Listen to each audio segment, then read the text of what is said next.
apo shtetit të troplinve, farrukve, hajrove, shërbëtor i të cilve është Altin Troplini.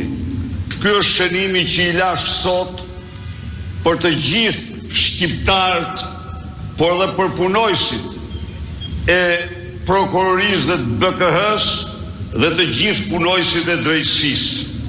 Tani,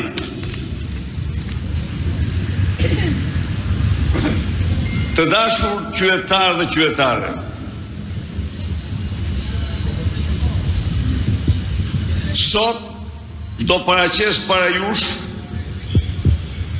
të gjithë mbrojtje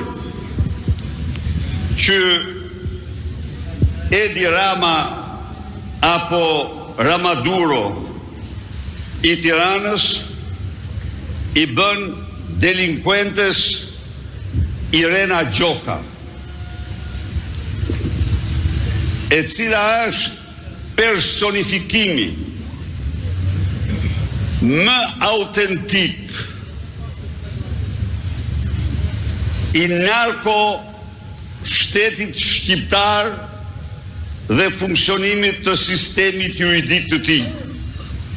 Kështu, me 26 tetor 2023, kërkesës së avokatëve të mi për dorëheqje për konflikt interesi me që ishte shkarkuar nga KLD-ja në vitin 1996, Irena e refuzoi, sepse me pretekstin se ju nuk keni dokumenta. Pra, unë jam shkarkuar, thoshte ajo, po ju se keni dokumentin.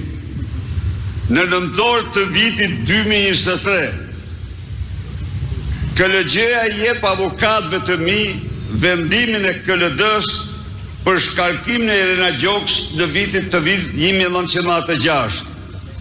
Por 2 javë më pas, ky institucion gënjen deputetët e PD-s duke ju shkruar se gjoja nuk ka vendimmarrjet KLD-s në vitin 1996. Pra shikoni, institucion shtetëror i cili 2 javë më parë kishte dhënë vërtetimin për vendimin e shkarkimit saj, madje dhe kopjen e vendimit të shkarkimit, 2 javë më vonë u përgjigjet deputetëve të PD-s se një vendim i tillë nuk ekziston pasi merr urdhrin nga Edi Rama.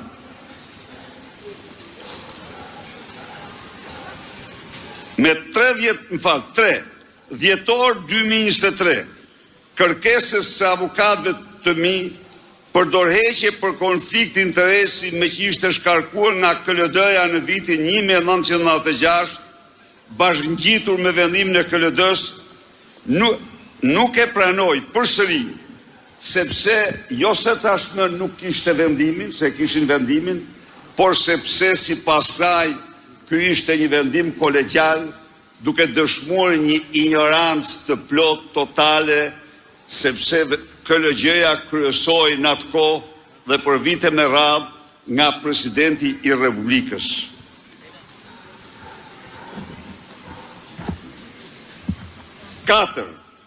Në mars të 24-s, Gazeta Tanea boton shkrimin se Irena Gjoka është dëbuar nga Greqia si falsifikatore. 5.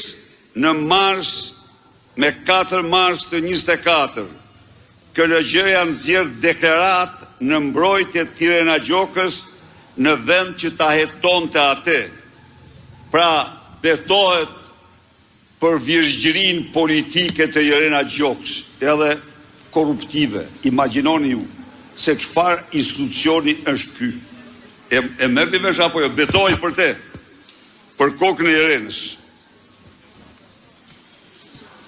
Me datën 4 maj 2024, e shtunë dhe e diele Pashkës, Gazeta Prototema nxjerr vendimin e gjykatës për dëbimin e Irena Gjokës me datën 7 maj 24, Prokuria e Përgjithshme deklaron se po nis hetim të thelluar.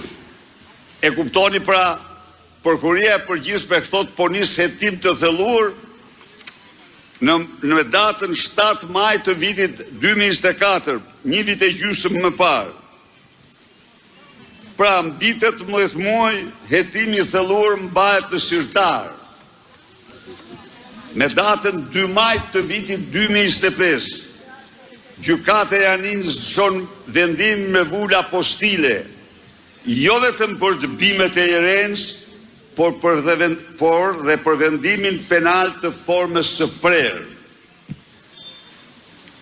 Me 5 maj 2025, paraqita këtu para jush dokumentin me vulë apostile, të cilën e mori vesh edhe pa e gjithë Shqipëria. Me 5 maj të vitit 2025, delinkuentja Irena Gjoka mohon që t'jetë dënuar ose dëbuar nga Greqia në një intervistë që i dha gazetës Bir, çka përbën një mashtrim publik dhe në terma ligjore përbën një krim në vazhdim. Me 6 maj 2025 del prokura e vitit 2003 që Irena Gjoka kishte lëshuar për noterin në firë për të marrë avokat që të kundërshtonte vendimet e dëbimit nga Greqia, pra bie alibia që kishte djeni. E kuptoni o zotëri se kush janë këta? Çdo epitet meritojnë që vendosin për fajsin apo pa fajsin e qytetarëve shqiptar, për mbrojtjen e interesave të tyre ligjore, për ndërshkimin e kriminelve, pra urdhoni që ndodh me ta. Me 7 maj, tani pristi, me 7 maj 2025, Altin Troplini deklaron fillimin e hetimit pa emër para prak. Këtu do ndalemi. Hetimi para prak është forma më korruptive e hetimit e aplikuar nga Altin Troplini në rastin e Irena Gjokës, në rastin e Mek Gonigal, në rastin e Aman Josifit dhe në të gjitha rastet ku ai pret gjoba të mëdha